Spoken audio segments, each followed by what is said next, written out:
Hi guys, magandang hapon. So, may ikukwento lang ako na sana maging lesson sa lahat.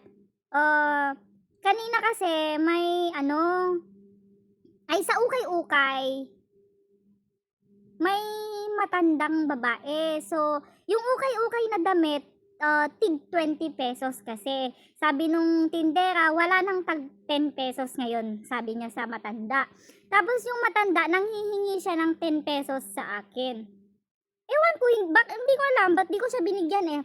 Iniisip ko kasi, totoo ba kaya to eh, kung tinitignan ko naman si nanay, malakas naman siya.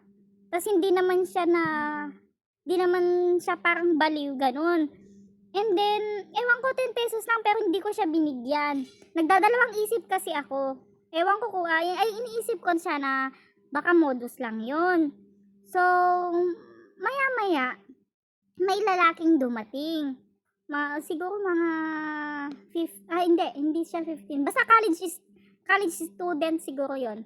Tapos, binigyan si nanay ng 10 pesos kasi nga, nanghihingi siya ng 10 pesos kasi may gusto daw siyang bibilhin na damit na tig 20. So, ayun, pagkabigay nung lalaki ng 10 pesos, tapos, hindi pa naman niya binibili yung damit. And then, hindi pa ako umaalis. Andun lang siya, pumipili lang siya ng mga damit. Tapos, pagka may dumadating, ganun yung sinasabi niya. Nanghihingi siya ng 10 pesos, pandagdag dun sa 10 pesos niya, para mabili niya yung damit na tig 20 pesos.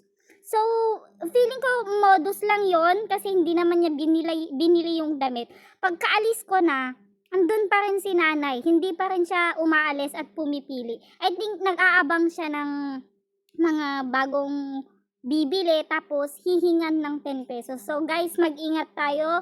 Alam ko na maliit lang na halaga yon pero pakiingatan po natin kasi nagtatrabaho tayo ng maayos tapos yung iba easy money lang. So hindi naman sa pagiging madamot pero yun, kailangang mag-ingat pa rin tayo sa mga modus.